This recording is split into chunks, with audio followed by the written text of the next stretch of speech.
That is the priority.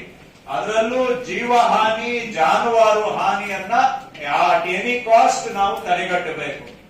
ಅದು ಯಾವ್ದಾದ್ರು ನದಿ ದಡದಲ್ಲಿ ಇರ್ತಕ್ಕಂತ ಗ್ರಾಮ ಆಗಲಿ, ಹಳ್ಳಗಳ ಪಕ್ಕ ಇರ್ತಕ್ಕಂತ ವಸತಿ ಪ್ರದೇಶ ಆಗಲಿ, ಎಲ್ಲೇ ಆಗಲಿ, ನಮ್ಮ ರೆವಿನ್ಯೂ ಅಫಿಷಿಯಲ್ಸ್, ಅದರಲ್ಲೂ RIಗಳು, ವಿಲೇಜ್ ಅಕೌಂಟೆಂಟ್, PDO, ಇವರು ಪೊಲೀಸ್ ಅವರ ಜೊತೆಗೆ, ಫೈರ್ ಅಂಡ್ ಎಮರ್ಜೆನ್ಸಿ ಸರ್ವಿಸ್ ಜೊತೆಗೆ ಫಸ್ಟ್ ಅಲ್ಲಿ ಏನಾದ್ರೂ ಹೆಚ್ಚು ಕಡಿಮೆ ಆಗ್ತಾ ಇದೆ, ಮಳೆ ಹೆಚ್ಚಿಗೆ ಬರ್ತಾ ಇದೆ, ಯಾವ್ದಾದ್ರು ಹಳ್ಳ ಹರಿತಾ ಇದೆ ಅಂದ್ರೆ ಪ್ರಿವೆಂಟಿವ್ ಸ್ಟೆಪ್ಸ್ ತಗೊಳ್ಳೇಬೇಕು. ಲಾಸ್ ಆಫ್ ಲೈಫ್ ಆದ್ಮೇಲೆ ಹೋಗಿ ನಾವು ಏನೋ ಮಾಡ್ತೀವಿ ಅಂದ್ರೆ ಆಗೋದಿಲ್ಲ. ಸೊ ಹಾಗಾಗಿ ಪ್ರಿವೆಂಟಿವ್ ಸ್ಟೆಪ್ಸ್ ಇದನ್ನ ದಯವಿಟ್ಟು ಎಲ್ಲರೂ ಗಮನಕ್ಕೆ ತೆಗೆದುಕೊಳ್ಳಿ.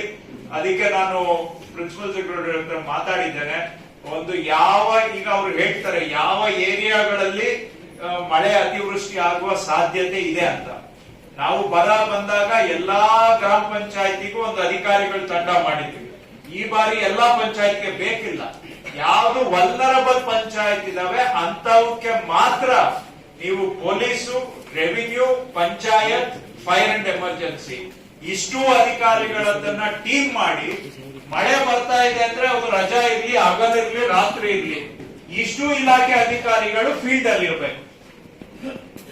ವಲ್ನರಬಲ್ ಏರಿಯಾಸ್ ಮಾತ್ರ ಹೇಳ್ತಾ ಇದ್ದಾರೆ, ಇಡೀ ಜಿಲ್ಲೆ ಅಂತ ಹೇಳ್ತಾ ಇಲ್ಲ.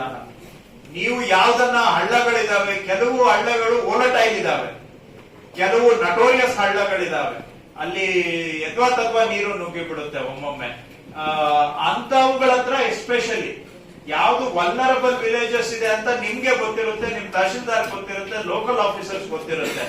ಸೊ ವಲ್ನರಬಲ್ ಏರಿಯಾಗಳಿಗೆ ಆಫೀಷಿಯಲ್ಸ್ ಟೀಮ್ ಮಾಡಬೇಕು. ಅದನ್ನ ತಾಲೂಕ್ ಮಟ್ಟದಿಂದ ಕೆಲವರು ನೋಡಲ್ ಆಫೀಸರ್ಸ್ ನ ಹಾಕಿ ಆ ವಲ್ನರಬಲ್ ಏರಿಯಾಸ್ ಅನ್ನ ವಾಚ್ ಮಾಡಬೇಕು. ಮಳೆ ಬೀಳ್ತಾ ಇದೆ ಅಂದ್ರೆ ಅವರು ಫೀಲ್ಡ್ ಅಲ್ಲಿ ಇರಬೇಕು. ಸೊ ಅಲ್ಲಿ